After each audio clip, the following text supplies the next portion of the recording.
Setelah lu nonton video gue yang kemarin tentang fundamental JavaScript dasar untuk pemula, itu pun belum melengkapi semua ilmu JavaScript yang akan kalian kerjakan nanti di dunia kerja. Itu sebagai acuan awal aja, dimana kalau itu kalian bisa, seenggaknya itu ada step berikutnya akan kebuka gitu kurang lebih ya. Dan sekarang gue pengen kalian itu bisa bersenandung bersama array, karena pas kerja nanti pasti akan banyak bermain dengan yang namanya array ataupun objek ataupun hal lainnya bahkan. Dan di video ini gue akan menjelaskan secara santai, secara detail, merinci, bahkan gue sambil ngopi juga di sini, kopi janji juga gue belum datang, sambil sebat juga. Jadi buat kalian yang masih di bawah umur, jangan ditiru hal-hal negatif ini, kalian ambil hal positifnya di dalam sintaks-sintaks yang nanti kita akan belajar bersama, terlebih seputar array, karena ada banyak banget materi di sini. Gue punya 12 materi kurang lebih untuk kalian bisa belajar array, entah akan berapa menit ini lamanya, tapi yang penting kalian enjoy aja untuk mendalami array ini, karena gue jamin ini akan terpakai ketika lu nanti pas kerja as a front end ataupun back end developer, dan khususnya untuk web developer gitu ya. Oke, gue akan coba rundown dari nol lagi untuk array itu sendiri. Kurang lebih si array ini kayak sebuah variabel yang bisa menampung multiple values. Itu inti dari array sebenarnya. Cuman masalahnya bukan gitu doang. Jadi ketika sebuah variabel punya value yang banyak, mau diapakan itu value-nya gitu. Nah, itu permasalahan ketika kita belajar yang namanya array, bro. Gimana cara kita mengelola isian dari variabel yang sudah punya banyak data. Contoh, di sini ada data seperti ini, di sini ada data function, di sini ada objek misalnya, dan lain-lain. Wow, satu variabel ini punya banyak value. Oke, ini array fix. No, nggak kayak gitu. Tapi gimana cara kita mengelola apa yang ada di dalam variabel tersebut? Karena variabel ini multiple values, perlakuan terhadap variabel tersebut akan berbeda seperti variabel standar. Yang mana variabel standar kan kurang lebih kayak hello, kayak gitu-gitu ya, hello world atau lorem ipsum. Dan array ini yang bikin kita terkadang jadi stuck untuk belajar ngoding. Nah, terlebih karena ini JavaScript, akan lebih stuck lagi kalau kalian pusing tentang array. Jadi seenggaknya di sini gue akan jabarkan secara manusiawi. Sebisanya gue menyampaikan aja. Jadi kalau misalkan ada yang salah dari ucapan cuma gue seputar pembahasan 12 materi array ini, gue nggak pakai script di sini. Gue cuma nyantumin poin by poinnya dari 1 sampai 12 apa yang harus gue bahas supaya nggak terlalu luas kemana-mana gitu. Tetap ada poinnya. Oke, kita mulai dengan yang pertama. Lalu hal yang paling standar, cara membuat array. Kalau kalian tiba-tiba terjun di sini, please tolong tonton dulu video yang kemarin yang untuk pemula, bagaimana cara membuat variabel, declare dan segala macamnya. Setelah itu baru bisa masuk sini supaya gue nggak perlu menjelaskan apa itu variabel dan kawan-kawannya. Materi pertama kita akan belajar cara membuat array, karena nggak cuma satu cara, kita bisa pakai banyak cara untuk bikin sebuah array. Yang pertama, kita bikin dengan cara yang paling standar. Taruh aja di sini kita punya array dengan nama array saya. Lalu dalamnya itu banyak value 1, 2, 3, ini udah termasuk sebuah array. Dan taruhlah di sini gua isi array ini dengan muka, lalu dengan tangan, lalu dengan tangan, dan satu lagi pakai misalkan bibir. Kalau gua console.log array saya, maka dia akan menghasilkan array seperti ini. Tahapan pertama seperti itu untuk membuat sebuah array. Cara kedua membuat array, kalian bisa bikin array kosongan, array kamu mungkin di sini ya, kosong dulu. Terus lu isi nilai apa yang pengen lu masukin ke dalam array kamu di sini. Caranya tinggal panggil lagi array kamunya, lalu diikuti dengan siku-siku dan sama dengan values-nya itu apa. Sebelum kita masukin data nilai dan juga key-nya ke sini, gua akan jelaskan dulu ini maksudnya apa dan ini juga maksudnya apa. Karena nggak cuma sekedar oh senyum, oh tangan, oh bibir, oke, itu array nggak cuma sekedar itu. Kalian perhatikan di bagian konsol sini. Ini gua kanan dulu. Di sini kalau kalian klik tanda panahnya, dia akan turun ke bawah dan kalian lihat di sini ada 0, 1, 2. Muka itu urutan ke 0, indeks ke 0, urutan pertama indeks ke 0, muka. Urutan kedua indeks ke 1, tangan. Urutan ketiga indeks ke 2 itu bibir. Bentar, gua notifnya gua matiin dulu anjir, berisik banget ini. Right, sorry ya kalau di sini suaranya berisik, ada suara burung, suara angkot dan segala macamnya. Jadi ketika kita bikin sebuah variabel, walaupun di sini kita nggak masukin key, nggak masukin angka 1, 2, 3, 0, 1, 2, 3 itu, tetap di situ sebenarnya ada. Yang mana 0, 1, 2 tadi itu disebut key atau indeks ya, indeks dari sebuah array. Indeks itu mulainya dari 0, sedangkan kita manusia bisa menghitung mulai dari 1. Itu yang bisa bikin kita pusing pas belajar coding. Sedangkan di dalam codingan itu mulai dari 0, tapi kita mulai dari 1, dan terkadang juga sebaliknya. Jadi nanti akan ada hal-hal yang mesti kalian kulik lagi, apalagi seputar array. Oke, kita masuk ke cara kedua ya, karena kalian udah tahu 0, 1, 2 itu apa. Itu disebutnya indeks. Jadi indeks ke 0 adalah senyum, indeks ke 1 adalah tangan, indeks kedua adalah bibir. Urutan pertama adalah muka, urutan kedua adalah tangan, urutan ketiga adalah bibir kalau secara manusianya. Lalu pembuatan yang kedua kurang lebih itu kayak begini, dan kita mesti masukin indeksnya ke sini. Indeks berapa yang mau isi valuesnya. Taruh indeks 0 dulu, ya kan, indeks 0 muka tuh. Kita taruh di sini, gua ganti dengan bibir misalnya. Lalu array kamu indeks ke 1 gua isi dengan misalnya dengan perempat apa itu ya? Bunga lah kurang lebih. Array kamu dengan key indeks ke 2 itu gua isi X misalnya kayak gini. Kalau kita console array kamu, maka akan menghasilkan hal yang sama saja. 0, 1, 2. Nah, kalau ini lebih jelas lagi karena lu mendefine, lu mendeklarasikan si indeksnya. Indeks ke 0 itu apa, indeks ke 1 itu apa, indeks ke 2 itu apa nilainya. Tapi di sini kan kalian enggak. Walaupun kalian enggak masukin key-nya, tapi secara otomatis sebelum koma itu adalah si 0, setelah koma itu adalah si 1, setelahnya lagi terus berurutan sampai ke ujung sepanjang data yang kalian punya. Nah, ini balik lagi dikit nih ke bagian array saya ya. 0, 1, 2. Kalau gue tanya ke lu yang baru ngoding, ini panjang datanya berapa di dalam satu variabel array saya ini? Apakah ada 2 atau apakah ada 3? Itu cukup pusing kalau untuk pemula waktu pertama kali belajar kayak gue dulu. Panjang data di dalam array variabel array saya itu ada berapa? Apakah dihitung ini 2 atau 3? Yang jelas jawabannya 3. Cari tahunya di mana? Di konsol sini kalian bisa tambahin titik length, yang artinya panjang data array saya itu berapa. Kalau kita save dan kita lihat ke sini, itu 3. Karena yang terhitung adalah berapa banyak nilai yang ada di dalam arraynya, bukan akhir dari indeks yang ada di sini. Kalau dilihat di sini kan 2, seolah-olah gitu datanya itu kayak ada 2 gitu, padahal enggak. Karena mulainya dari 0, jadi kalau kalian hitung ini 0 itu kan 1, 2, 3. Jadi tetap array belakangnya itu ada 3. Kurang lebih kayak gitu ya. Itu berbicara tentang panjang data. Tadi gua kelewat gitu. Lalu pembuatan yang ketiga dalam array itu kurang lebih kayak gini. Kita bisa pakai objek untuk memanggil si array ini. Jadi pertama misalkan array kita sama dengan new array dalam kurung kayak begini. Di dalam kurung sini kalian bisa isiin values-nya langsung. Contoh yang pertama misalkan gue isi setan. Lalu yang kedua gue isi mata. Dah, gini aja. Oke. Kalau kita akan select array kita, maka dia pun akan menghasilkan hal yang sama. 0, 1, length 2. Oke, karena ada 1, 2, sebanyak 2 data, artinya panjang datanya itu 2, dan indeks ke 0 nya adalah setan, indeks ke 1 nya adalah mata. Urutan pertamanya adalah setan, urutan keduanya adalah mata. Apakah kita bisa combine dengan ini? Tentu saja bisa, bro. Anggaplah ini kita nggak isi dulu, sama kayak gini nih. Ini tuh sama seperti yang ini. Oke, array kita akan masukkan nilai ke dalam indeks ke 0 nya itu sama dengan misalkan si bunga. Lalu kita save, yang muncul harusnya hanya bunga. Nih, 0 bunga. Sama aja. Kalau misalkan kita ngajuin gimana bang? Array kita 3 sama dengan misalkan tepuk tangan. Indeks ke 1 keduanya akan jadi apa? Jadi undefined. Kalau kita cek ke browser atau empty, lihat empty kali 2. Artinya tidak terjabarkan apapun, cuma tetap dia masuk ke dalam lingkup array sini. Ya. Bunga, empty kali 2, yang artinya ada 2 nilai yang kosong, lalu diikuti dengan nilai terakhir yaitu si tepuk tangan. Kalau kita panggil, ya, ini masuk ke materi kedua cara pemanggilan array sekaligus. Kita pengen manggil array ke 0 di dalam array kita. Array ke 0 atau indeks ke 0 nya adalah bunga. Jadi masukin langsung sini siku-sikunya, kasih tambah 0. Kalau kita save dan kita lihat ke log, itu bakal muncul si bunga. Ini bunga. Tuh. Kalau pengen yang tepuk tangan, berarti masukin sesuai indeksnya itu berapa? 3. Save. Berubah jadi ini ya, tangan. Lalu kalau kita panggil yang kosong tadi 2, 1, 2 itu kan kosong, key yang kosong ya, indeks yang kosong, isinya nggak ada undefined. Jadi nilai yang empty kali 2 tadi itu sebenarnya bersifat undefined, tidak terdefinisikan, belum diapa-apakan. Lalu yang 1 pun sama juga, 1 karena dia masih belum ada apa masih undefined juga. Kalau kita pengen isi, kita bisa kasih dia data di sini kayak tadi lagi. Mau tidak berurutan pun nggak apa-apa bro, nggak berurutan juga nggak kenapa-napa, aman aja. Taruhlah di sini X, ya kan? Ini nggak berurutan. Jadi X ada di sini dan value udah berubah jadi bunga, ini dan ini. Cukup paham tentang penjabaran, pembuatan array dan juga pemanggilannya? Seharusnya cukup mudah ya untuk di awal kali kita belajar array, mulai dari pemanggilan dan juga pembuatannya dulu. Santara-santara nih. Bikin ngemil makin gokil. Kalau transfer sebanyak ini gimana? Gratis transfer ke bank mana aja. Selalu ada harga murah. Download dah. Oke, gua akan hapus ini dan kita akan bermain dengan modelan yang pertama aja. Ini caranya dan kita akan tambahkan beberapa item di sini. Misalkan kita akan bermain yang namanya buah-buahan aja supaya mudah untuk dipahami ya. Oke, di sini jadi gue udah punya 1, 2, 3, 4, 5 data buah dan kita akan coba kelola ini. Bagaimana cara kita mengetahui buah-buah yang ada di dalam sini, kurang lebih kayak gitu. Untuk materi yang kedua itu kita harus tahu apakah array ini mengandung sesuatu atau tidak. Kayak contohnya misalnya, apakah di dalam data array saya mengandung semangka? Apakah di dalam array saya mengandung alpukat? Nah, kayak gitu ya. Kalau kita lihat secara kasat mata kan memang iya mereka mengandung semangka dan mengandung alpukat. Masa iya di sini kita tiba-tiba iya kan nggak mungkin. Jadi harus kita coding sedikit. Array saya dot includes apa yang akan dicari mengandung taruh mengandung semangka. Mana semangka sini? Ya. Ini artinya apakah array saya mengandung semangka? Ya. Jadi kita akan coba buat dia di dalam variabel cons is semangka sebenarnya apa ya? Is semangka lah. Udah semangka aja. Lupa gua. Bahasa Inggris semangka apa sih anjing? Oke, semangka ya. Kita akan select semangkanya. Kalau dia bernilai true maka dia ada semangkanya. Kalau dia bernilai false maka di dalam array saya ini nggak ada semangkanya. Kita cek ke browser. True artinya dia ada semangkanya. Kalau gua masukkan selain semangka, taruhlah di sini gua buah apa ya? Buah ini nih. Buah pisang. Ini kan nggak ada pisang ya. Kita coba masukin pisang sini. Kalau gua baca apakah array saya itu mengandung buah pisang, lu lihat dah ke sini ada pisang enggak kan? Berarti harusnya kan munculnya false. Jadi kalau kita console log kita kan dulu pisang. Nah, jadi enak nih. Cons pisang ada variabel pisang untuk mengecek apakah array saya itu mengandung pisang atau tidak. Jadi kalau kita console log false, dia tidak mengandung pisang. Oke, gue balikin lagi ke semangka ya. Sip, kita udah tahu di sini tuh ada semangka. Kalau misalkan lu pengen tahu semangka itu ada di posisi indeks keberapa, lu udah tahu di sini ada semangkanya. Anggaplah lu nggak punya gambar buah-buahan ini di dalam array ini. Anggaplah ini nggak ada, gua tutup anggaplah ya. Misalkan ini gua cut. Ternyata di dalam array itu memang mengandung semangka.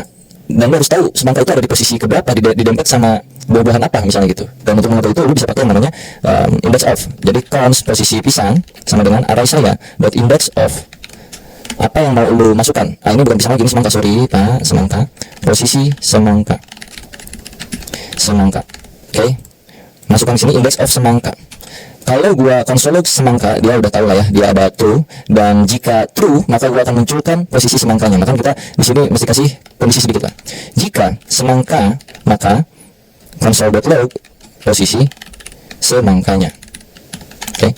Ini artinya kalau semangka bernilai true, maka munculkan posisinya. Jika tidak, console.log saya tidak tahu posisinya di mana.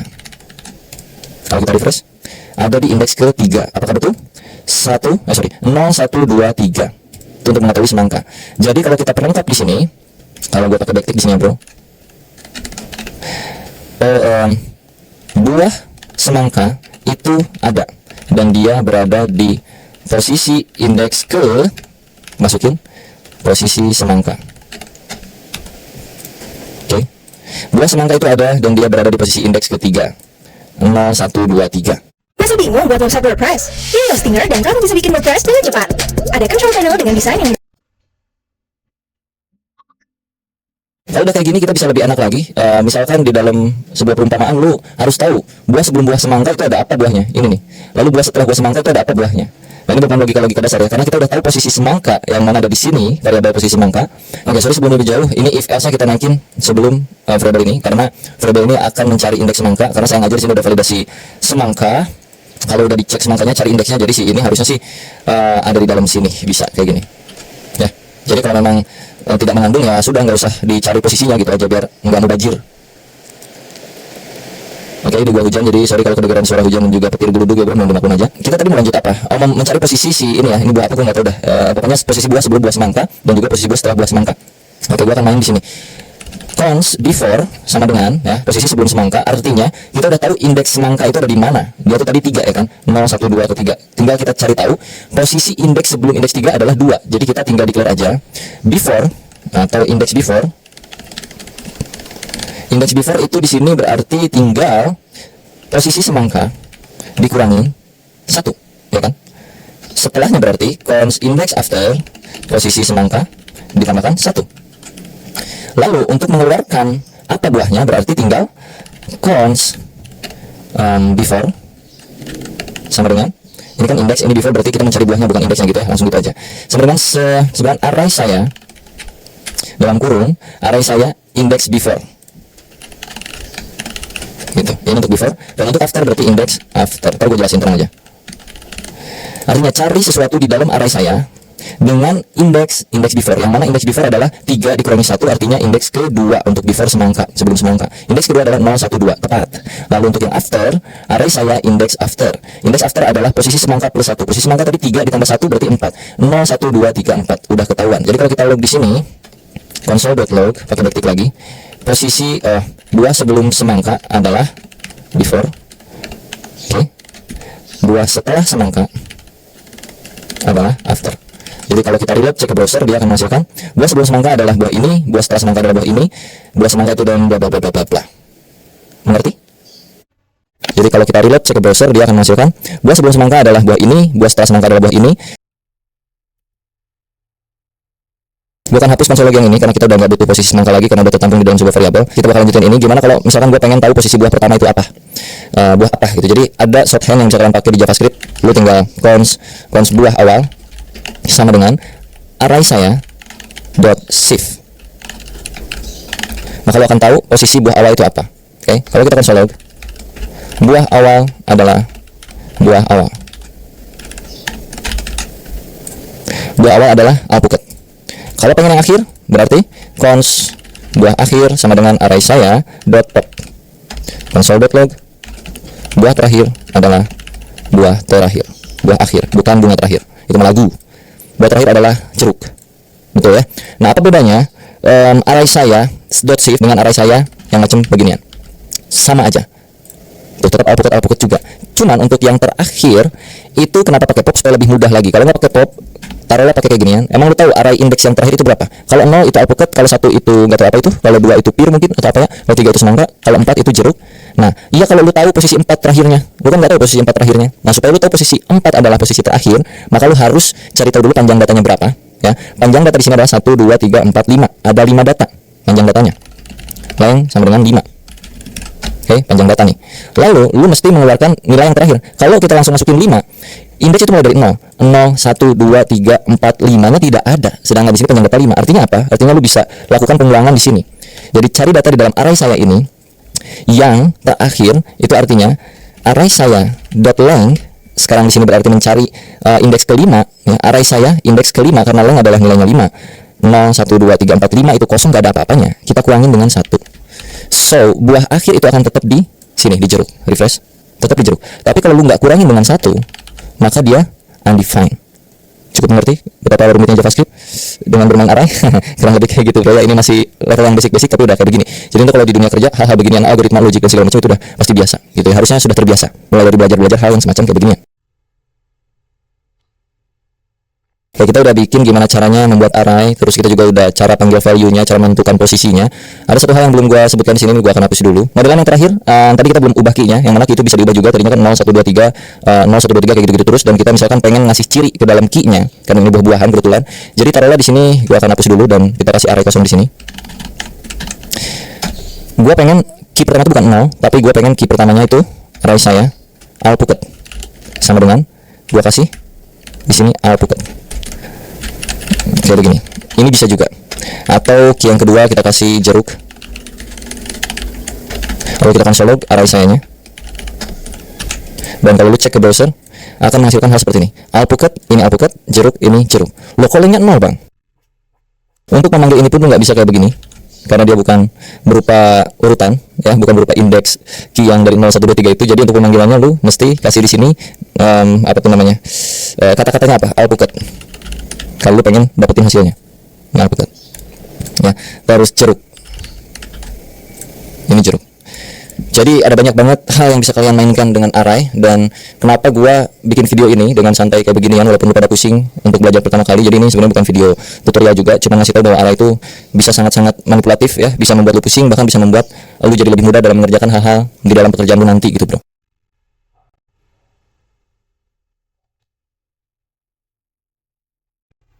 Do not skip this video. I want to share a job secret that not many people know about. Oke, kita move lagi ke hal yang berikutnya. Di sini materinya gue punya array copy. Oke, array copy kurang lebih minimal kita harus tahu yang namanya shallow copy dan juga deep copy di dalam JavaScript. Daripada gue salah, mending kita praktekin aja langsung. Mending kayak beginilah langsung ya. Oke, kita akan move ke masalah copy-copyan di dalam sebuah array.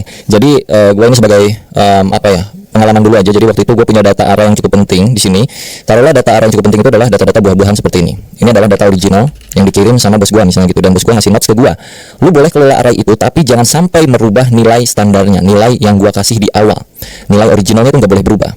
Gue waktu itu langsung bikin kayak begini duplikasinya dari array tersebut. Oke, taruh di sini new array saya sama dengan array saya. Ini yang gue lakukan dulu waktu gue kerja pertama kali dan mengelola array. Kurang lebih ini yang gue lakukan dan itu cukup goblok bagi gue. Lalu di sini gue taruh console log untuk kalian tahu apa yang terjadi di dalam array yang baru, new array saya. Gue akan masukkan di sini.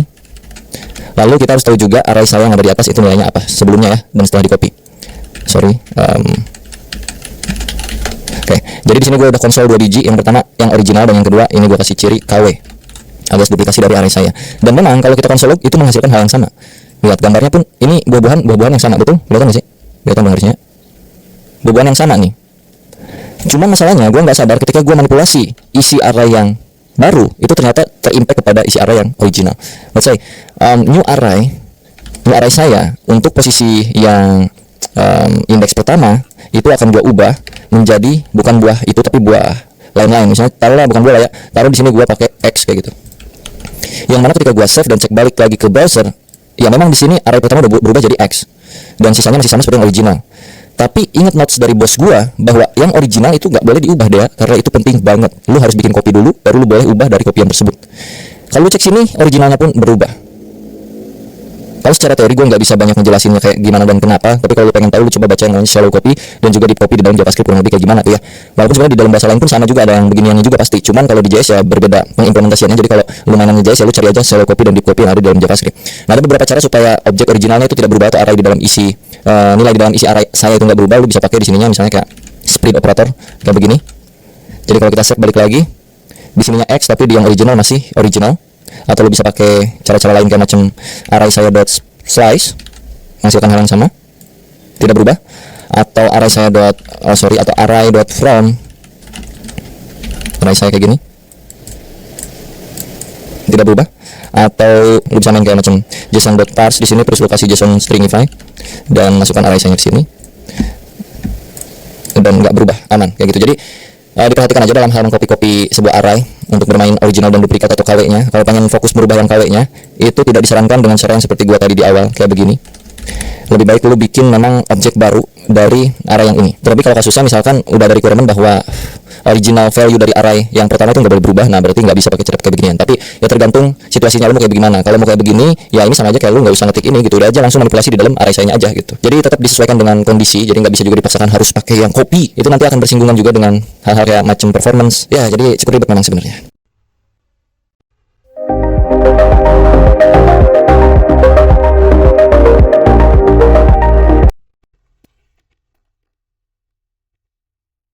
Oke, taruhlah misalkan kita punya banyak tipe data. Di sini kan saat ini cuma string-string doang nih di dalam value array-nya. Jadi misalkan di dalam sini namanya array itu bisa isinya bisa banyak, bisa beragam, ada yang string, ada yang number, ada apa. Taruhlah yang pertama itu pisang, lalu yang kedua misalkan nomor 10, lalu yang ketiga misalkan sebuah objek dengan isian di sini misalnya tomato sama dengan true.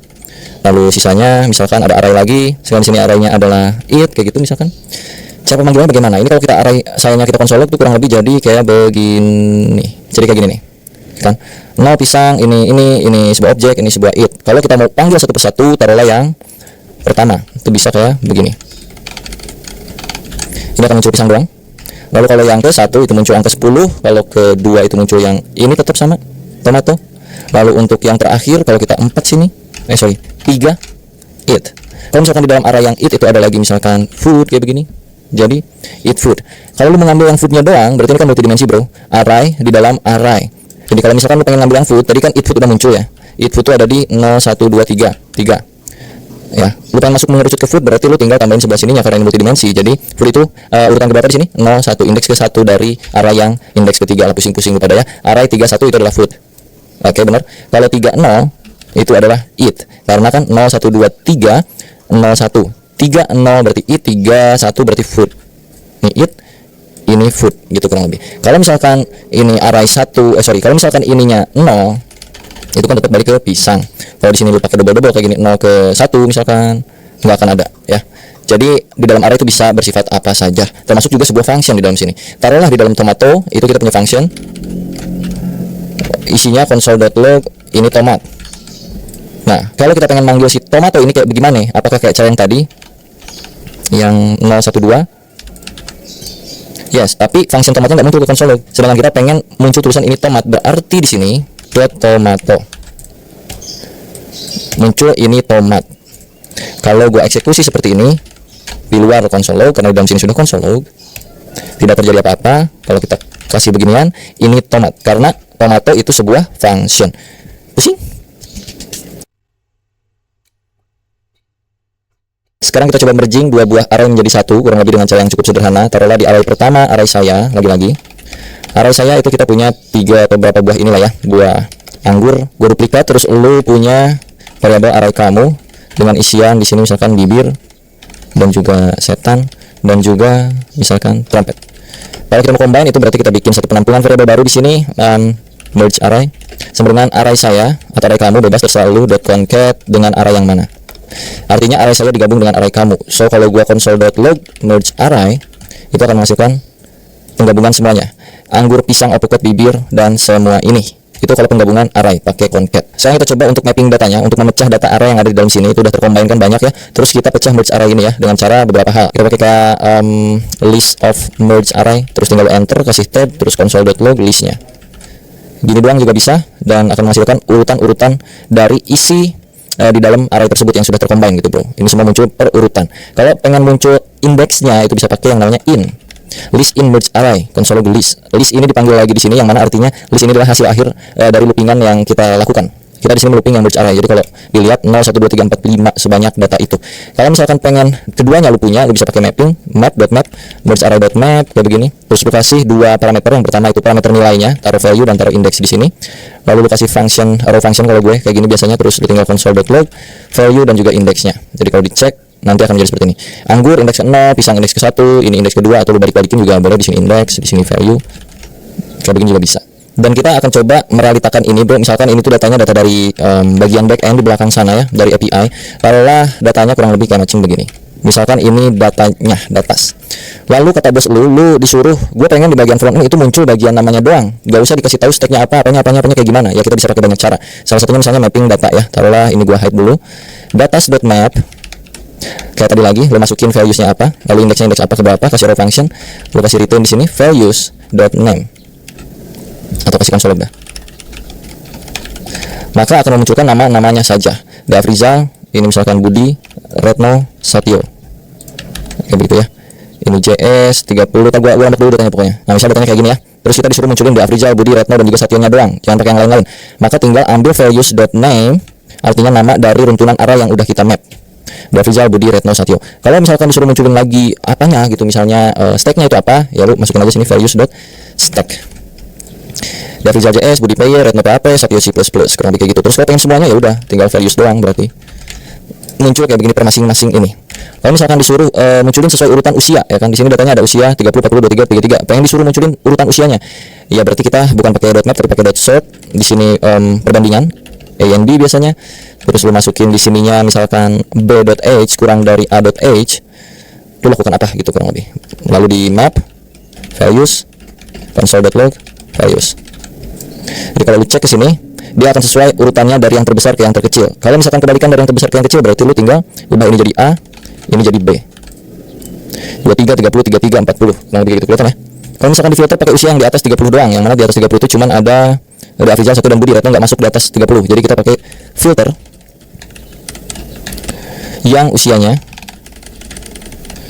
x.age lebih dari 30. Oke, kalau kita lihat sini 40 dan 33, karena tadi lebih darinya itu nggak pakai sama dengan. Kalau pakai sama dengan, maka gua pun akan masuk karena usia gua sama dengan 30. Misal kalau udah kayak gini diurutin lagi, ya udah tambahin lagi misalkan pakai .sort gitu ya. Di mana sortnya di depan sini kayak yang tadi misalkan b.age kurang dari a.age. Jadinya 40, 30 gitu ya. Nggak masuk tuh si anak kecil yang umurnya 23 itu nggak masuk. Kalau pengen sesuai urutan dari bawah ya balikin aja 30, 33, 40. Dan kalau misalkan pengen yang muncul si anaknya doang, berarti di bawah usia 30 itu muncul dia. Kayak gitu-gitu lah kurang lebih ya. Capek ya, gitu kan pusing ya, nggak seru emang sih. Tapi dah gimana belajar kayak gitu, sorting filter. Tapi ini pakai bantuan dari JavaScript-nya, pakai sort filter kayak begininya. Biasanya kalau lamar kerja tuh nggak boleh dipakein map, nggak boleh pakein filter, nggak boleh pakein sort. Kalian mesti bikin kayak algoritma sendiri untuk memecah masalah tersebut tanpa menggunakan sort filter dan segala macam. Itu untuk berkaitan sama yang namanya algoritma biasanya kayak gitu ya. Permainan struktur data kurang lebih. So untuk materi array kurang lebih kayak gitu aja. Semoga bisa bermanfaat dan juga menambah setidaknya wawasan buat kalian yang belum tahu apa yang terjadi tadi sebelumnya. Terus sekarang kalian jadi tahu, oh kayak gitu ternyata, walaupun gak dipraktekin tapi sebenarnya kalian bisa tahu. Itu aja. Nanti kita bahas apa lagi. Kalian komen aja di kolom komentar. Oke, bye. Kecap sedap, kental, meresap, manisnya inspirasi ibu. Buat kalian tugas besar seru, jadi ikutin aja video ini. Tapi notes buat kalian yang belum mengikuti video gue sebelumnya tentang JavaScript, bisa dicek playlist JavaScript di channel gue ya. Udah ada 3 video dan ini video keempatnya. Kita mulai. Untuk membuat function, ini ingat ya, ini buat tugas nanti akan ada clue-nya dari sini. Kita declare dengan cara function seperti ini yang pertama, terus diikuti dengan nama functionnya apa. Taruhlah add name kayak begini, pakai buka tutup terus berawal. Di dalam function itu selalu mereturn sesuatu supaya dia bisa keluar dari functionnya, nilainya. Taruhlah add name sini udah Afrizal ya. Terus gue panggil nih allowed add name misalnya gini. Pakai buka tutup ya, karena kalau enggak dia nggak akan bisa. Coba dah. Tuh, dia akan muncul functionnya kalau nggak pakai buka tutup. Tapi kalau gue pakai buka tutup di sini, dia akan return nilainya, bukan return functionnya, tapi return nilai dari function itu apa. Kalau gue reload, dia Afrizalnya keluar dari sini.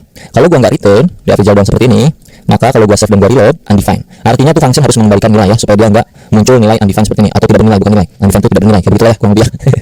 Oke, kita confirm sedikit. Taruhlah di sini kita punya function untuk menampung nama seseorang secara dinamis. Artinya kita mesti mengembalikan nilai dari apa yang diketik oleh user. Jadi nanti misalkan ada user yang ngetik add name, Dea Gobles, maka function ini harus mengembalikan nama Dea Gobles ini.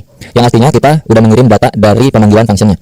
Untuk mengambil atau menangkap datanya, itu kita tinggal taruh di sini sebuah variabel untuk menampung data ini. Taruhlah nama variabelnya di sini full name. Untuk mengembalikan nilai ini, kita tinggal return full name-nya. Ya begini ya. Artinya function add name dipanggil dan dikasih nilai Dea Gobles dari pemanggilannya langsung. Terus di functionnya itu kita tangkap lewat satu variabel yang bernama full name dan pengembaliannya adalah return full name-nya. So kalau gua save dan kita coba reload pakai allowed ya, allowed dulu deh. Maka Dea Gobles masuk sini. Nah, untuk video ini gua akan ubah return-nya, walaupun di JavaScript diharuskan return ya, tapi karena kita modenya mode development alias mode belajar juga, jadi ini gua ganti return jadi console supaya bisa lihat langsung hasilnya tanpa pakai allowed ya. Gua hapus dulu allowed-nya. Ini return gua ganti jadi console.log full name. Jadi pas di save dia akan muncul Dea Gobles. Ini kalau satu parameter. Kalau dua parameter diganti di separate pakai koma, dipisah pakai koma. Taruh di sini first name, di sini last name. Jadi yang di return console itu return yang enggak seperti itu. First name, koma, last name. Di sini kalau kayak gini doang, Dea Gobles undefined. Karena function ini itu kan dia nangkep dua kiriman data, sedangkan di function ini kita cuma satu kiriman data ini. Kalau kita tambahin dua gobles, tambahin kayak gini Margodoso, maka udah nggak define tuh, karena sesuai di data pertama, koma data kedua. Data pertama masuk ke first name, koma data kedua masuk ke last name. Atau mau panggil satu-satu boleh. First name terus console log lagi, last name, ya gobles Margodoso. Mau ditambahin lagi di sini misalnya nama depan, titik dua, di sini nama belakang, nama keluarga, nama marga lah taruhlah gitu ya. Jadi nama depan dua gobles, nama marga Margodoso. Nah, seperti itu. Ini yang kita sebut sebagai permainan pengiriman data ke function. Bisa disebut passing data, passing parameter, passing value, passing apa kayak selalu ya, passing pengiriman dan penangkapan data, kurang lebih kayak begini. Nah, sebenarnya di dalam function JavaScript ini itu termasuk bagian dari yang namanya argumen. Di sini di pemanggilan function addName, kedua parameter ini adalah sebuah argumen yang kita ketik. Argumen pertama adalah bernilai string dengan isian Afrizal, gobles. Argumen kedua adalah Margodoso, ya. Tanpa kita harus panggil di situ parameter pemanggilannya dengan cara bikin satu variabel atau dua variabel sesuai dengan berapa banyak jumlah argumen yang dimasukin, kita juga bisa lewat yang namanya console.log arguments. Ini hapus saja. Bahwa sebenarnya pun function itu sudah mempunyai argumen tanpa kita masukin parameter di dalam functionnya. Kalau kita console argumen akan muncul kayak beginian, argumen 2 gobles dan juga Margodoso, betul. Untuk panggilan pertama itu bisa pakai 0, untuk panggilan kedua itu bisa pakai 1, jadinya 2 gobles Margodoso. Kalau pengen kayak tadi ya sama aja, komain aja sini nama depan, yang ini nama belakang gitu, atau nama marga, sama kayak tadi, tanpa kita tangkap datanya di parameter functionnya, tapi kita panggil lewat yang namanya argumen. Kalau kita ngerti argumennya bang kayak gimana ya, pakein for loop lah kurang lebih. Contoh, for let i arguments.length i kurang dari argument.length i plus plus console.log arguments i Margodoso. Oh sorry, dari 0 mulainya salah, 2 gobles Margodoso. Sini tinggal tambahin ya, 2 gobles nama saya Margodoso, kurang lebih kayak gitu. Atau nama lengkap ya, karena di looping kan kayak gitu ya, semua bisa diakal-akalin juga lah. Nama lengkap 2 gobles, nama lengkap Margodoso. Ini kalau misalkan ceritanya bukan nama depan nama belakang, tapi banyak nama, Fikri gobles misalnya, Deden gobles. Nah kayak gitu-gitu lah kurang lebih ya. Tapi ini kan ribet, jadi nggak usah gini, udah normal aja hidup bro, pakai parameter aja dah. Itu untuk studi kasus tertentu kita bisa pakai begituan, tapi yang paling standar ya username atau di sini nama awal, first name, last name gitu. Console log first name plus last name itu bisa, atau pakai koma juga bisa. Dan jangan lupa karena di sananya itu 2, di sini juga 2 ya. Gobles Fikri gobles. Kalau nggak pakai koma dia akan bersatu, kalau pakai koma dia akan jadi spasi. Nah gitu, gampang-gampang. Ini metode pertama pembuatan function. Lalu kita masuk yang kedua dengan cara functionnya itu ditambah ke sebuah variabel. Taruhlah addName ini adalah sebuah variabel ya. Cons ya sedikit itu di JavaScript memang, tapi ya maklum. Cons full name sama dengan, nah lo pusing-pusing loh, ini gue zoom out dikit. Pakai gini deh. Cons full name sama dengan function addName. Ya, ini bukan lagi manggilnya bukan lagi pakai addName, tapi tinggal full name. Sama aja hasilnya. Itu bisa juga kayak gitu. Jadi dijadiin sebuah variabel. Pusing lu ya kan? Yeay. Dan yang ketiga, pembuatan function itu juga bisa pakai yang namanya keyword new. Jadi misalkan gini, cons full name, ini gue balikin lagi ya. Normalin kayak gitu, full name sama dengan new function, pakai FGD dalam kurung seperti itu. Bisa seperti ini. Dan kalau kita masukin ke sini parameter first name, last name, parameter ketiganya adalah return value-nya. Return first name atau console boleh dah. Console.log anjay first name, last name. Yang akan gue panggil adalah full name. Undefined. Kenapa? Karena belum kita masukin di sini. Dia last name-nya Afrizal. Dia Afrizal. Bisa dengan cara seperti ini. Pilih mana pak? Pilih ini atau pilih ini, terserah sok. Coba pusingan yang mana. Tapi enaknya kalau pakai beginian tuh bisa kayak macam begini pak. Misalkan di sini x, di sini y. Console log x plus y. Gitu. Atau bahkan misalkan lu return lah. Return x plus y. Jadi di sini tinggal full ganti, jangan full name ya. Ini kan penambahan. Sum sama dengan x plus y. Taruhlah di sininya sum 1,2. Kasih console dulu kali 3. Pakai beginian anjay, lucu banget enggak?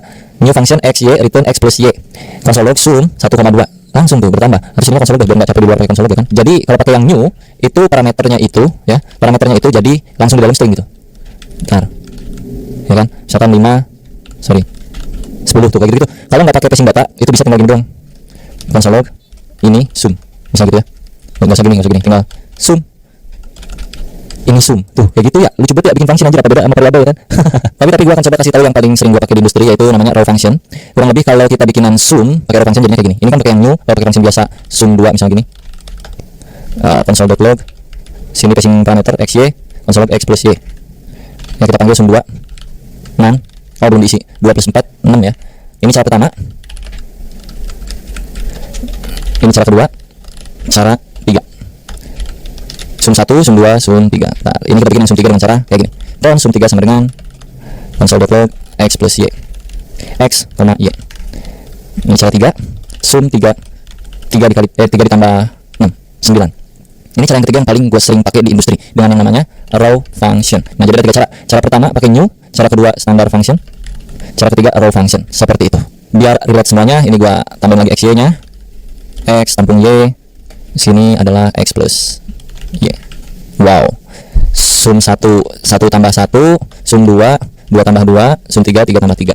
2, 4, 6. Wah, menarik sekali ya. Ini pembuatan fungsinya kurang lebih seperti ini. Kalian pilih yang mana yang paling enak, hasilnya sama-sama aja kurang lebih ya. Oke, bicara seputar yang namanya hoisting. Jadi bagi yang belum tahu, ada yang namanya hoisting di JavaScript yang mana variabelnya bisa tereksekusi sebelum di declare atau dideklarasikan atau diketik variabelnya. Contoh, kalau kita ketik di sini var data sama dengan 1, lalu gua konsol log di atasnya data ya, undefined. Oke. Kalau gua taruh datanya di atas, satunya ada. Itu berlaku untuk variabel. Kalau gua ganti cons kayak gini nggak bisa karena data before initialization alias si data ini di bawah console log. Nah, variabel cons itu menolak karena seolah-olah data ini belum ada nih, variabel data itu mana sih? Dia nggak bisa baca yang ada di bawah karena dia urutan dari atas ke bawah, interpreted mengeksekusi berdasarkan garis kodenya dari atas ke bawah. Tapi di JavaScript ada yang koplak yang namanya hoisting. Ketika lu variabelnya bukan cons tapi var, maka dia akan tereksekusi sebagai undefined. Kalau gua naikkan ke atas, maka dia 1. Itu berlaku di function ternyata hoisting ya. Contoh, ini gua naikkan ke atas. Ini kan di bawah nih gua bikin deklarasinya, gua akan naikin ke atas. Lihat, ada yang error yang mana? Yang ini ya, access sum 1 before initialization. Kenapa? Karena sum 1 berupa variabel. Nah, itu tujuannya kenapa function dijadikan sebuah variabel salah satunya. Kalau gua komen yang 1 jadi masuk ke yang bagian ini dan ini, yang 2 masuk loh. Ya enggak? Sum 2 itu masuk sini. 4, ya kan? Yang sum 2 itu 2 tambah 2 4, tapi yang sum 3 enggak bisa masuk karena sum 3 before initialisasi gitu. Karena dia di bawah. Kalau gua naikkan ini ke atas, maka dia bisa. Tuh, 4 6. 2 mah bisa di atas panggil. Mau di atas mau di bawah juga enggak ngepek dia. Tuh. Ya, ngerti nggak maksudnya tuh? Itu yang dinamakan dengan hoisting. Kurang lebih kayak begituan. Jadi gue balikin lagi ya ke awal ya. Ada banyak cara untuk supaya kita aman dari hoisting. Kurang lebih tadi udah gue praktekin juga sedikit. Cuman sebenarnya ada banyak problem yang tuh itu pembahasannya panjang sekali dan rumit dan harus di project yang beneran. Kalau project kayak gini ini kan masih sekedar cuman iseng-isengan doang. Jadi nggak bisa terlalu banyak menjelaskan tentang hoisting itu sendiri. Mungkin nanti kalau kita studi kasus based on project ya bro ya. Oke, jadi sebelum tugas gue akan recap dulu. Untuk membuat function itu setidaknya ada 3 cara seperti ini. Dan untuk setiap function itu bisa mereturn sesuatu dengan keyword return, yang mana di video ini kita ganti jadi console.log supaya bisa masuk ke bagian sini ke console.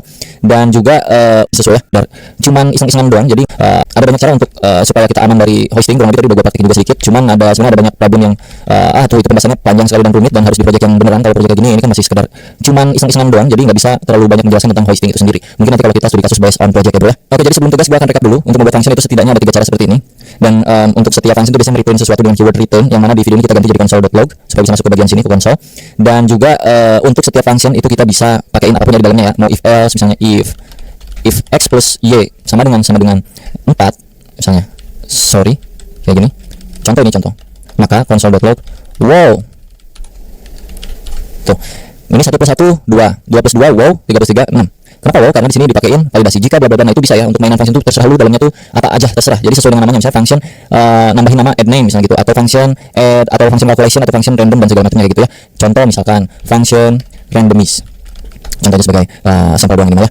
Return math.random dikali 1000. Terus kita panggil randomize. Masukin ke dalam console log ya. Sorry, ini console log.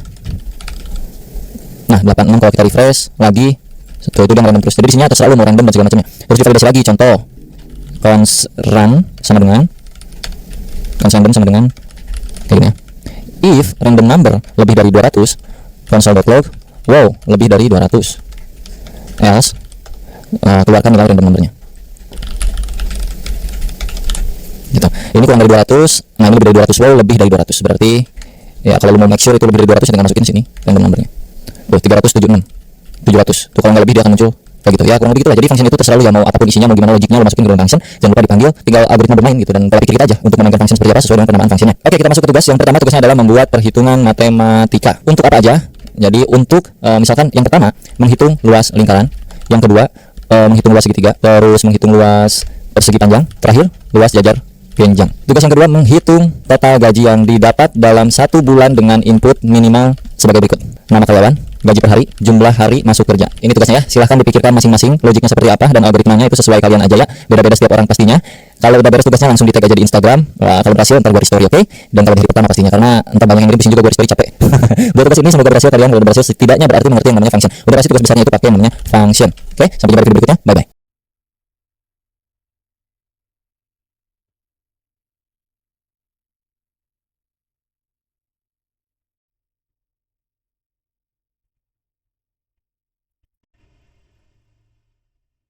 Dua itu kan kurang dari 5, maka masih berlanjut Z++. Seartinya data ke 2. 4 apakah kurang dari 5? Masih kurang dari 5, maka munculkan lagi output data ke 4. Oke, perbedaan ketiganya itu apa?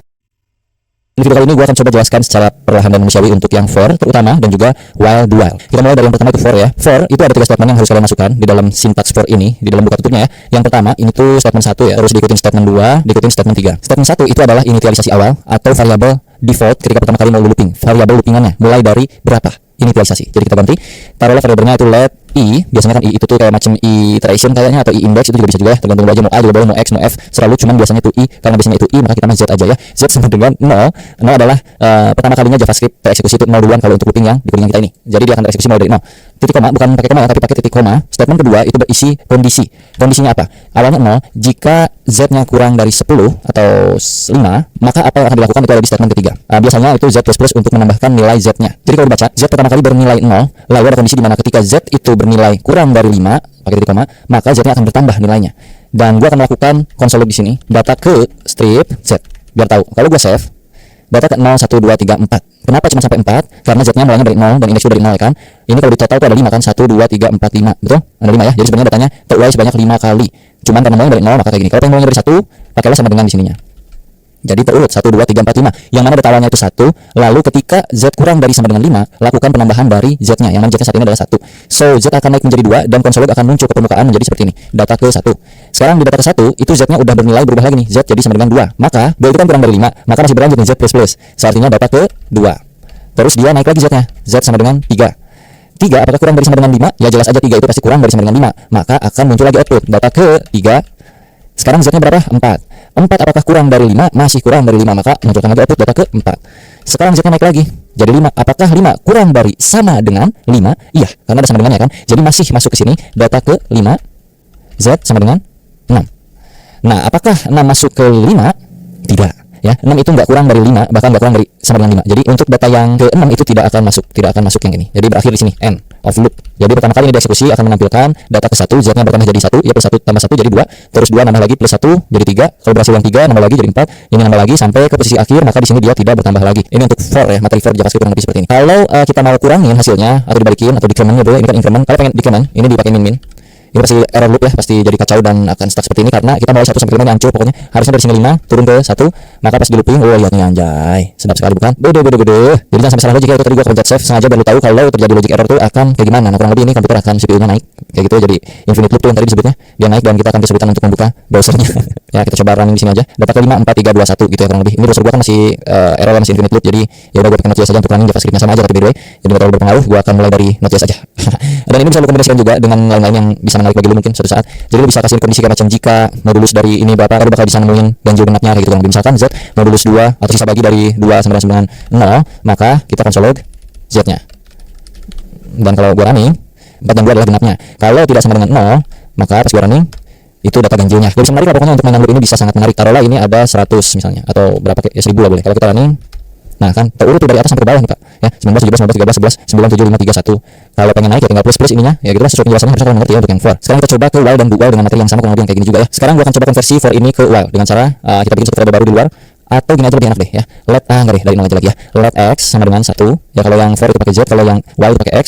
While x kurang dari sama dengan 10, ini juga kan 10 kan sama, apa yang akan kita lakukan? Kita akan mengkonsol.log data y ke data x ke x, terus x-nya dipluskan. Jadi ini kalau dibaca x sama dengan 1 di awal kali, lalu jika x-nya kurang dari 10, ya kan 1 kurang dari 10 nih, maka x plus plus dan menunjukkan konsol log ke layar gitu kurang lebih. Kayak gini lagi sama balik lagi. Data ke 1 dia bernilai berapa, terus dicek lagi 1 kurang dari 10, ya maka z-nya naik jadi plus plus ya, 1 plus 1 2, lalu menunjukkan ke layar kurang lebih kayak gitu. Kalau kita save, data z ke 1 3 5 7 9 untuk yang for, terus untuk yang x 1 2 3 sampai 10 sama aja. Kalau pengen dibikin kayak begini berarti di bagian sini tinggal di if lagi. If x persen 2 tidak sama dengan 0, maka konsol lognya naikin.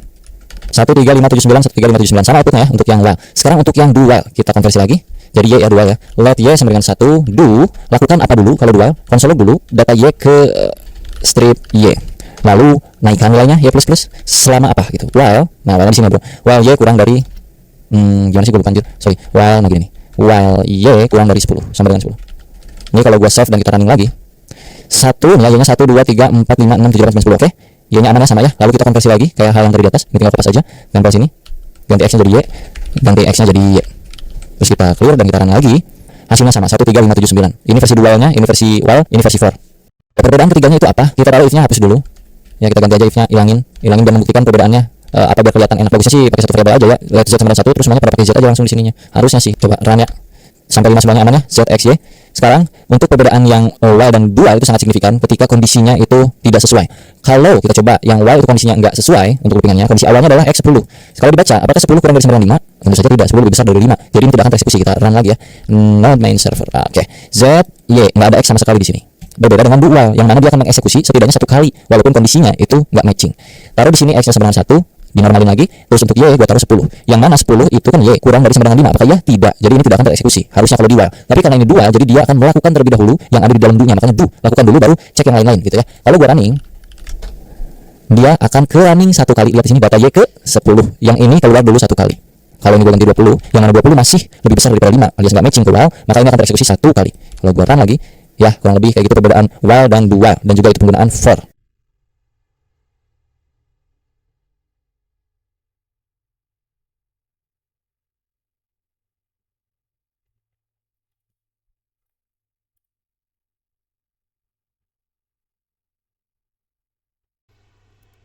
Kita lanjutkan materi for yang kurang lebih kemarin udah kita bikin tentang for dan juga while dan juga do while. Sekarang kita masuk ke for of dan juga for in dan juga for each dan juga map, yang mana ketika sebuah variabel itu punya nilai yang banyak, multiple values. Contohnya misalkan pacar saya, nama variabelnya, dan di dalam pacar saya itu ada banyak nama, misalnya daftar nama pacar saya contohnya ya. Ada Putri, ada misalnya Marino, ada misalnya Angela, Vexana. Misal contohnya kayak gitu ya. Terus untuk yang pertama kita akan coba for of terlebih dahulu. Apa fungsinya? For of itu supaya kita tahu isian dari ini itu apa. Untuk penulisan formatnya kurang lebih kayak gini. Pertama kita ketikkan for dalam kurung, bikin satu variabel baru di sini, taruhlah namanya let pacar. Of itu of apanya? Of pacar saya. Ya, jadi kita bikin satu variabel baru namanya pacar dari variabel multi values pacar saya. Variabel pacar saya itu punya banyak values, dan values ini semua akan direcah diulang di bagian variabel baru yang namanya pacar. Jadi untuk mengeluarkan pacar itu tinggal pacar di sini. Kita coba running ya. Nah, akan terlihat ada Agnes, ada Putri, Marino, Angela, Vexana. Karena kalau nggak di-looping kan pertanyaannya, bang ngapain gitu? Ya udah langsung konsol aja itu pacar saya ya. Lu coba aja sini perbedaannya. Console.log pacar saya. Kita running lagi. Nih, ini yang pertama nih. Konsol yang ini hasilnya kayak begini. Kalau yang udah terlooping itu datanya termapping satu persatu, terpisah gitu kurang lebih. Itu untuk for of, yang artinya mendapatkan value-nya langsung tanpa kita pedulikan indexingnya ya. Terus kalau for in, kita ganti aja langsung for in kayak gini. Ini artinya kita mendapatkan indeksnya. In itu mungkin indeks kali ya, tapi sebenarnya ya lu bisa artinya sebagai bahasa Inggris ataupun indeks lah ya. Tapi kalau menurut gua ini kayaknya indeksnya. Soalnya kita bakal dapetin nilai indeksnya dari area yang udah kita buat di atas ini. Kita coba nih ya. 0 1 2 3 4 ya. Jadi kita dapat indeksnya kalau pakai in. Kalau pakai of itu kita dapat values-nya. Kalau for each itu kita dapetin apanya, bang? Kita cobain di sini. Ini gua awasin ya. For each. Nah, arraynya apa di depannya? Pacar saya dot for each.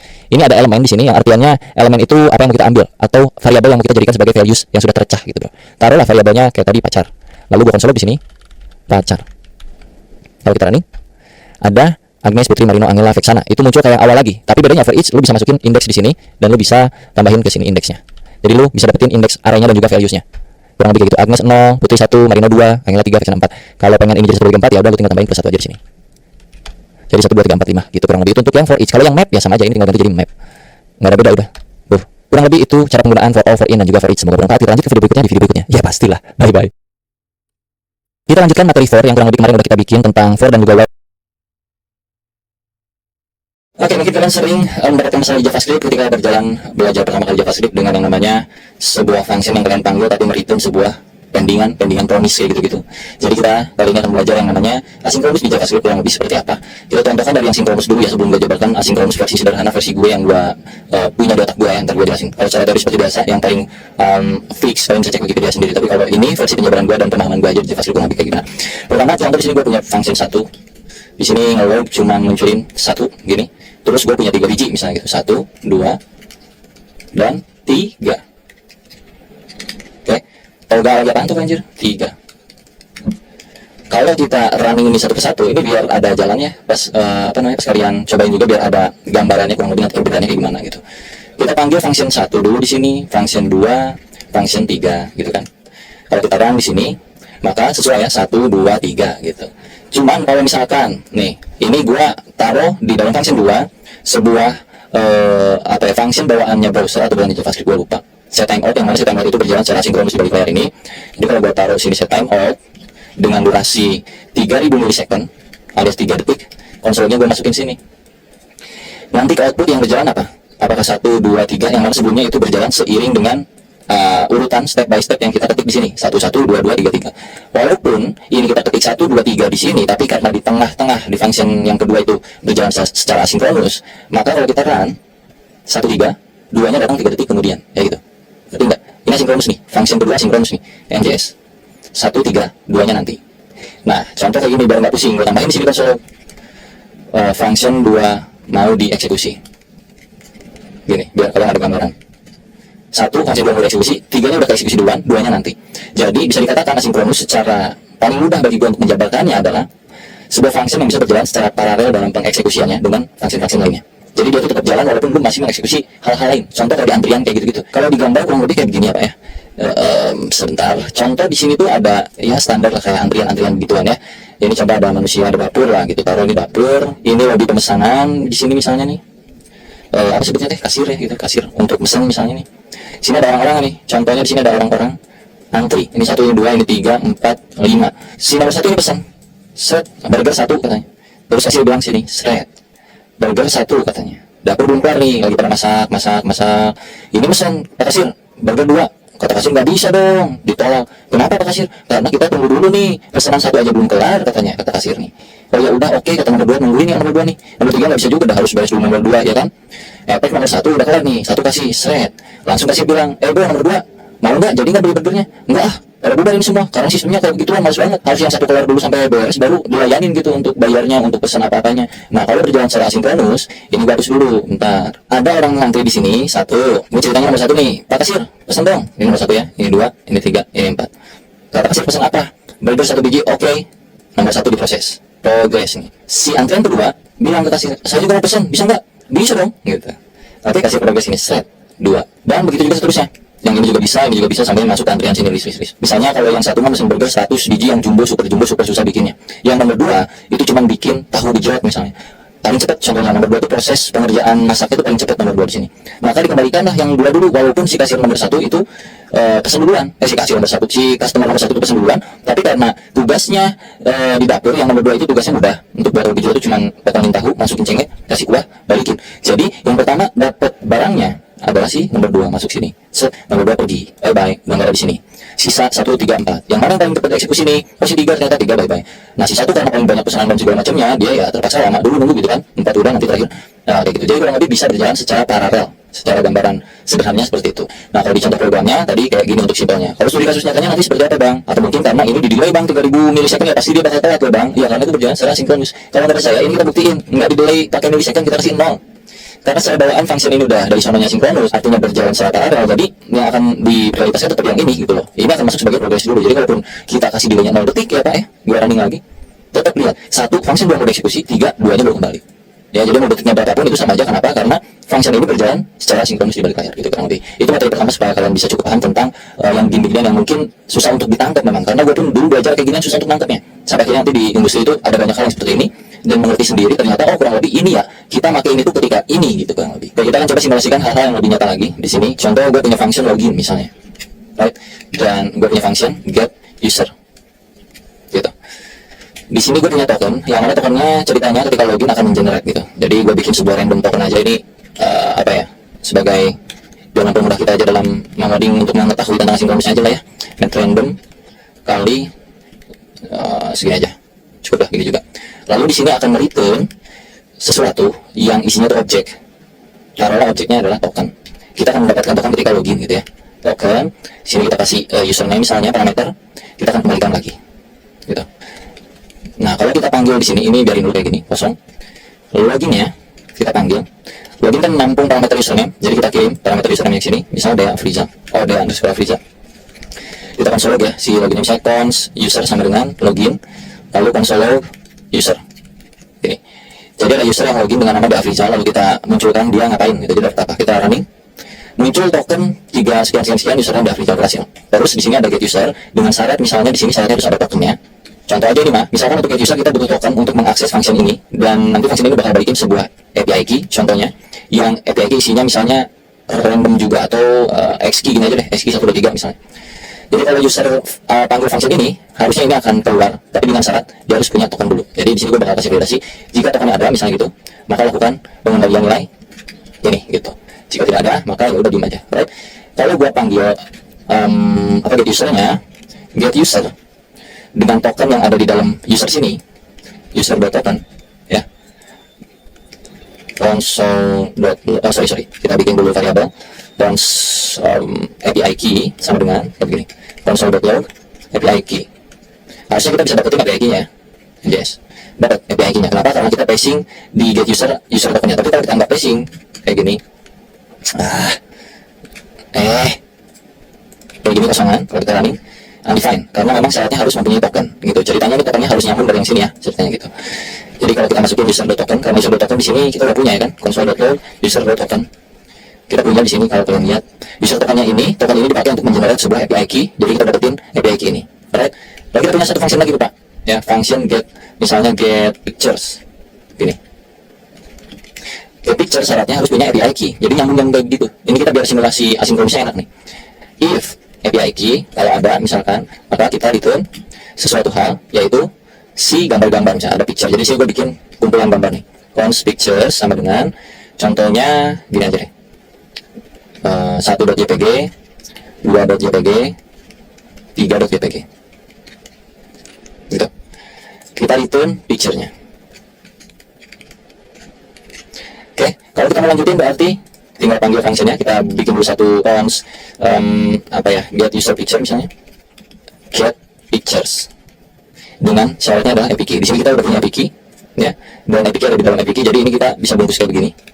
Lalu kita masukin API key-nya di sini, API key. Oh, ini udah gede, mohon maaf. Kayak gini, betul. Lalu kita console get user picture-nya. Kita running. Jadi awal kita ada generate token-nya dari get user, dari login. Terus kita dapetin API key dari get user. Terus kita dapetin pictures dari get pictures dengan syarat yang beruntun dari atas ke bawah. Login syarat username, get user syaratnya token yang diambil dari function login setelah berhasil loginnya. Get picture syarat API key yang didapetin ketika function get user berhasil dieksekusi. Nah sekarang ketika login di dunia nyatanya itu kan ada delay ya, ada waktu jeda proses ketika kita request ke server lalu servernya respon kayak gitu-gitu. Jadi anggapnya di sini gua pakai set timeout untuk memanipulasi waktu. Ceritanya ada waktu jeda 200 milisecond ketika kita mau mengembalikan respon dari server ke ini, entah itu dari sisi servernya yang jauh lah atau kayak gimana, pokoknya ada jeda, pasti ada proses gitu ya untuk login ini. Jadi kalau kita running lagi sekarang rusak. Kenapa rusak? Karena ini ada jeda dulu. Kita pas eksekusi yang get user sini, ini user token aja udah nggak bisa didapetin gitu. Kalau token nggak muncul karena di sini set timeout asinkronus. Pakai optional key pun nggak bisa juga karena ini berjalan secara asinkronus. Kalau kita bedah, ini gue hapus dulu ya. Ketika lu console atau lu bikin sebuah function baru untuk user, yang usernya itu bisa login dengan username bola underscore Fijal, kita console usernya doang begini, clear, undefined. Oke, di sini gue kasih console.log memvalidasi data atau processing gitu, processing memvalidasi data. Ini contoh. Kalau kita kan processing memvalidasi data tapi undefined karena kita tanpa ini berjalan secara sinkronus. Fungsinya kedua berhenti ketika kita panggil console user, console login ini dipanggil langsung berhenti duluan, padahal ini harus nunggu dulu. Caranya adalah kita bisa pakai beberapa hal. Yang pertama kita tambahin di sini async await bisa, tapi gue coba kasih tahu dulu yang namanya callback. Jadi supaya lu bisa dapetin nilai ini, lu bisa pasang callback di function ini. Oke, gue akan taruh di sini callbacknya sebagai parameter. Lalu yang gue return itu bukan return kayak gini, tapi callbacknya akan gue kasih nilai begini. Callback gue kasih nilai, dan ini bukan lagi kayak gini, tapi pakai buka tutup seperti ini ya. Begini. Jadi parameter ini mempunyai sebuah nilainya adalah token dan username. So tahapannya adalah di sini lu harus spacing lagi satu hal gitu. Ini kita nggak bisa main kayak gini lagi nih, nggak bisa. Kita harus tangkap nilainya itu lewat sebuah parameter ya, karena nilai dari nilai akhir dari token dan username itu dikirim ke sebuah callback, yang mana callbacknya adalah sebuah parameter. Parameter yang ada di sini itu bisa kita akses dengan cara function gitu, function gitu. Tanpa nama pun lo akan bisa mendapatkannya. Dan di sini lu tinggal coba console dulu, console.log getting data hore, contoh clear njs getting data hore. Oke, getting data hore, processing validasi data oke, ini bisa masuk, artinya di dalam function ini punya sebuah callback ini. Jadi kalau kita kasih di sini result atau response, lalu kita masukkan response sebagai console log, lalu kita masukkan di sini kelar misalnya njs processing data, memvalidasi data kelar, tokennya keluar, username-nya keluar. Ini bisa diakses lewat yang namanya callback. Oke, cukup paham nggak sampai sini? Jadi kamu muter gitu loh. Gue sebetulnya haus, ngomong dulu. Oke, kita udah dapetin ini.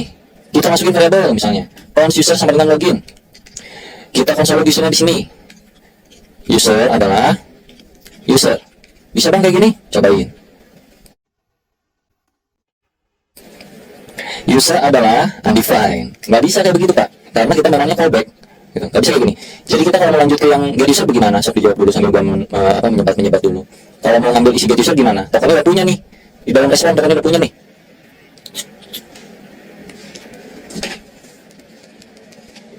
Nggak kejawab. kita harus mainin ini di dalam function ini, gitu.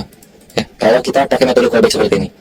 Kalau sini kita udah punya yang namanya response, kalau lu ambil isian dari response, yang mana isian itu ada token dan ada username, gue langsung ambil ke dalam token di sini sama dengan response. Lalu gue cancel di sini token.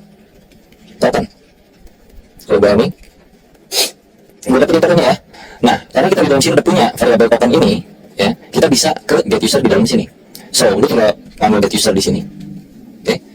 Dan lu masukin tokennya di sini. Terus lu harus konsol begini, ini masih bisa dimasukin ke dalam variabel apa? Cons, misalnya API key ya, API key, get user token. Kalau gua konsol API key-nya, ini balik lagi ke yang metode tadi. Oke. API key-nya masih dapat. Kenapa masih dapat? Kenapa nggak pakai callback kan dia masih dapat? Karena proses pengambilan atau pembuatan API key-nya pun tidak berjalan secara sinkronus, Pak. Kalau kita kasih di sini set timeout, nah sini gua kasih set timeout dah. Set timeout, karena memang ada waktu kan, secara aslinya kan kayak gitu, ada kasih waktu dulu gitu loh. Gua return dalam waktu, taruhlah dia 500 milisecond. Untuk mendapatkan API key, itu butuh waktu 500 milisecond, Pak. Jadi kalau kita running lagi sekarang, yang tadinya kita dapat undefined. Gua kasih sini lagi ya, console.log processing API key. Now, oke, yang ini processing token user now. Oke, kalau kita coba nggak akan bisa tetap. Processing token user now dapat berhasil, tapi pas API key undefined. Oke, nggak masuk nih, di sini nggak masuk. Mana? Salah ini maaf di atas di sini. Processing token user now aman, processing API key now, API key-nya nggak dapat. Kita paham sampai sini? Berarti apa yang harus kita lakukan? Yang harus kita lakukan adalah karena dia sudah ada sinkronusnya, maka di sini kita harus bikin callback untuk get user. Callback, ubah itu menjadi callback. Kasih buka tutup seperti ini, parenthesis, ya itulah. Bahasa Inggrisnya itulah, gue lupa. Oke, yang artinya kita memanggil itu tinggal get user, kasih datanya apa, data token, dan kita bikin function di sini. Itu console log API key, ya kan? API key-nya ada dalam response lagi sini, response. Coba running. Berhasil ya, kelihatan? API key-nya ada di sini. Alright, kita bikin lagi di sini cons API key biar masuk langsung ke dalam responnya. Jadi di sini tinggal console API key, NJS, X key 123, key-nya dapat. Oke, tahapan berikutnya get picture. Get picture itu kita bisa jalanin di sini. Get picture dengan API key, di sini dengan API key. Ya, karena API punya ini nggak sinkronus, jadi ini akan berjalan. New, return pictures loh. Picturesnya sebentar. Picturesnya console log, gue kurang console log. Cons pic sama dengan console.log pic NJS. Dapat 1, 2, 3 data gambarnya. Tapi tetap lagi karena kita butuh proses untuk mendapatkan gambar ke server, itu ada waktu, jadi kita kasih set timer sini. Taruhlah karena gambar cukup berat, taruh kita 1500 milisecond. Baru dia akan return sebuah picture. Ya, ini masih sama nih, gue run. Undefined. Gimana caranya? Lakukan hal yang sama lagi kalau callback. Callback. Oke, ganti return jadi callback. Kasih kayak gini. Di sini nggak bisa lagi kayak gini. Lalu harus get pictures, kasih API key, kasih function. Dan pas ini ada apa? Dari responnya, lo bikin pemanggilannya, pictures sama dengan response. Console log pictures-nya. Sorry, misalnya di sini gua ganti objek pictures-nya jadi pic. So di sini kita manual tinggal pic, bisa juga tinggal pic. Kalau sekarang kita running, ada, tapi dia jeda 1500 milisecond. Contoh, kalau kita kasih ini biar lebih enak nih. Jadi tahu proses yang mana? Processing pictures now. Coba NJS lagi. Processing token user API key, processing picture now dapat gitu. Cuman pertanyaannya adalah apa ya harus sampai melorot seperti ini? Ini disebutnya nested callback. Ya, function di dalamnya ada ini, di dalamnya ada function lagi, function. Cara sederhananya lu bisa pakai yang namanya promise juga. Lu bisa pakai yang namanya promise. Jadi kalau ini gua konversi, gua akan bikin satu file baru di sini. Gua pindahkan ini ke sini dulu. Gua kembalikan ini ke kosongan lagi. Kita bakal hilangin callback yang ada di sini. Ini gua hilangin, sorry. Mana callback-callbacknya kita hilangin. Awasin. Dan ini gua hapus lagi. Oke, ini kita return seperti biasa. Begini lagi ya, nggak ada callback ya sekarang ya. Tapi kita pakai yang namanya promise, Pak. Jadi sini gua akan return promise seperti ini. Promise menangkap dua parameter, ada success, ada fail, kayak gitu. Oke, lalu setelah ini gua masukkan ke dalamnya. So, success ini akan menghasilkan isian yang harusnya keluar gitu. Kalau fail dia kalau gagal ke fail. Jadi setelah ini misalkan di dalam sini ada validasi nih. If username tidak sama dengan kayak gini, Dea_Afrizal, maka gua akan violatekan ini. Sorry, wrong data. Gitu. Tapi jika tidak, else atau nggak usah gini aja. Success, kita kirimnya apa tadi? Token dan juga username-nya ya. Tokennya doang ya. Udah, gini aja.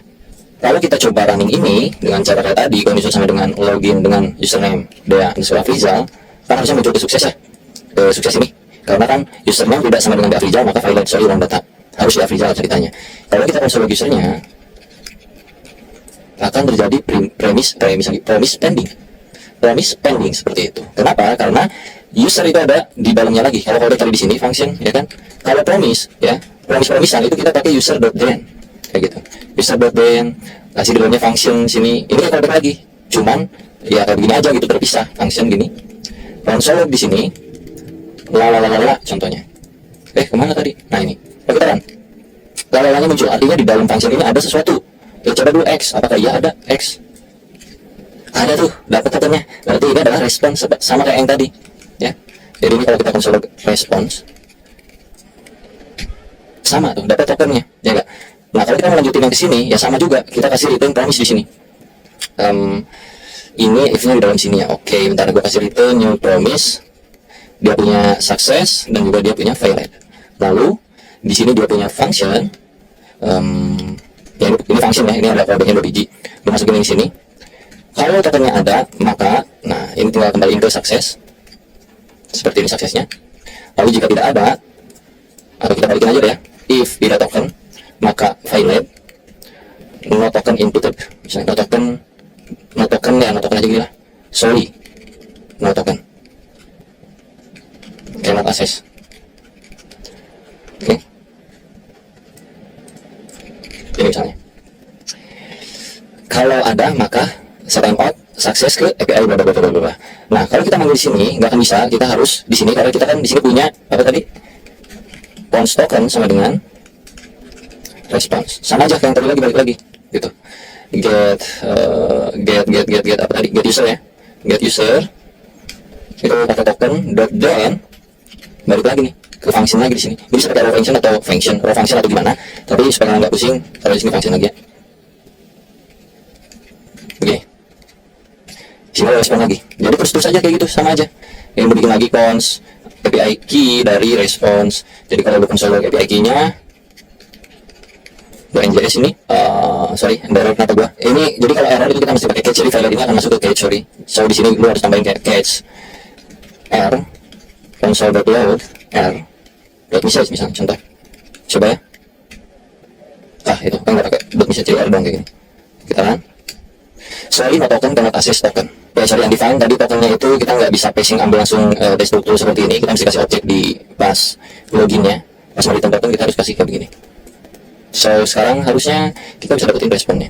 Ya responnya key-nya dapat. Jadi ini gue buka lagi, kita masuk ke key-nya doang. Lalu kita NJS lagi.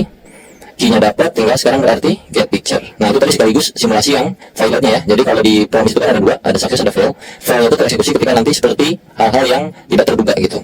Nah di sini pun lu bisa di user ini, sini then, di sini catch r console.log r. Pusing-pusing lu codingannya lu ya. Ini hanya syaratnya Dea_Afrizal tadi akan tereksekusi, ini lancar-lancar aja. Ya lancar-lancar aja. Tapi kalau di sini bukan Dea_Afrizal, gua taruh sini satu bagian sebenarnya. Dia akan masuk ke catch ini karena secara logik di sini dia harus bernama Dea_Afrizal, jika tidak akan masuk ke fail gitu. Sorry wrong data. Jadi kalau gua run harusnya ke sorry wrong data. Ya, itu terjadi karena promisan ini punya dua callback success dan fail. Jadi sesuai dengan logiknya nanti akan masuk ngarah kemana. Jadinya itu bakal kayak begini-begini terus nih Pak. Ini ke dalam lagi, capek. Dan ini akan step seperti yang tadi, sama aja. Nah, async await lah solusinya. Ini gua hapus lagi ya. Async await menjadi sebuah solusi ketika ada sebuah function yang mereturn sebuah promise pending. Ya, ini kan kalau kita langsung eksekusi kan promise pending tuh. Kalau kita bikin kayak begini, user sama dengan login Dea_Afrizal. Nggak bisa kan kalau di konsol itu. user NJS pending. Kita bikin satu function yang asinkronus, async function user display misalnya. Oke, gue masukin ke sini karena dia udah ada keyword asing di sini. So untuk pemanggilan yang login, dia kan promise login nih, ada pending-pendingnya. Kita kasih keyword await. Artinya kita menunggu dulu sampai dia kelar eksekusi, nanti akan dimunculkan di konsol gitu kan lebih. So kita mesti panggil lagi di sini user display, udah gini doang.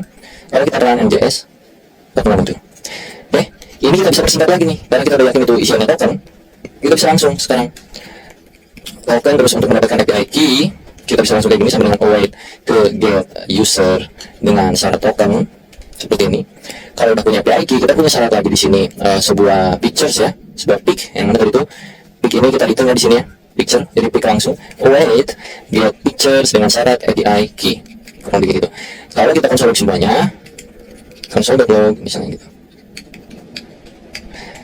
token Anda adalah token, API key Anda adalah API key, dan satu lagi data picture-nya pitch. Request gambar Anda berikut ini. Hasil request gambar berikut ini gitu. Jadi kalau gua run sekarang masih terjadi error. Kenapa? Karena pitch itu adalah something wrong. Tunggu, pitch return ini masih return, ini belum dikasih promise ya, mohon maaf. Ini kita kasih promise di sini, return new promise. Gampang ya caranya ya. Tadi kan kita pakai arrow function nih, arrow function. Ini bisa pakai nggak arrow function juga bisa, sama aja. Jadi yang paling mudah sih arrow function seperti ini, tinggal masukin if-nya ke sini gitu. Ini kasih success atau fail. Kalau orang lain biasanya tuh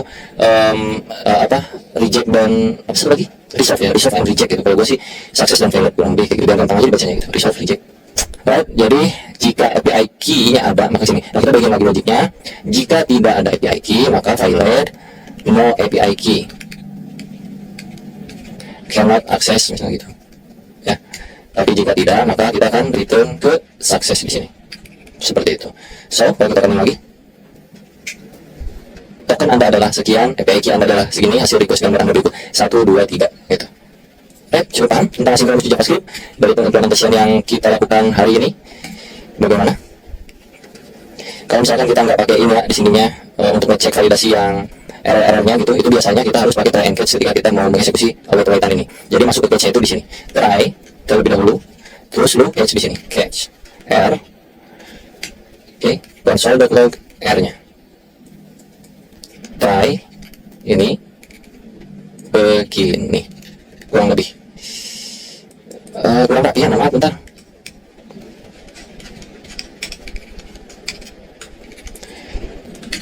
Oke, jadi gini ya, kalau kita run masih aman. Tapi kalau kita ada yang salah, nggak masukin token misalnya di sini, kita run no token, cannot access. Kalau kita masukin token tapi kita namanya salah kayak begini, sorry wrong data. Oke, kalau kita benar, tokennya benar tapi API key-nya salah misalnya, nggak pakai no API key cannot access. Alright, kurang lebih kayak gitu aja tentang sinkronus di JavaScript. Ini durasinya dari lama. Semoga kalian cukup paham tentang hal yang beginian. Semoga bisa mudah dicerna. Kalau misalkan ada hal yang secara teori gue salah ucap, tolong dirawat aja di kolom komentar. Tapi gue berikan faktanya kurang lebih seperti ini implementasiannya. Dan nanti di dunia kerja pun akan banyak hal-hal seperti ini. Dan pengimplementasinya kadang-kadang beragam logik dan algoritma. Ini salah satu contoh doang, sampel. Alright, sampai jumpa di video berikutnya. Jangan lupa diklik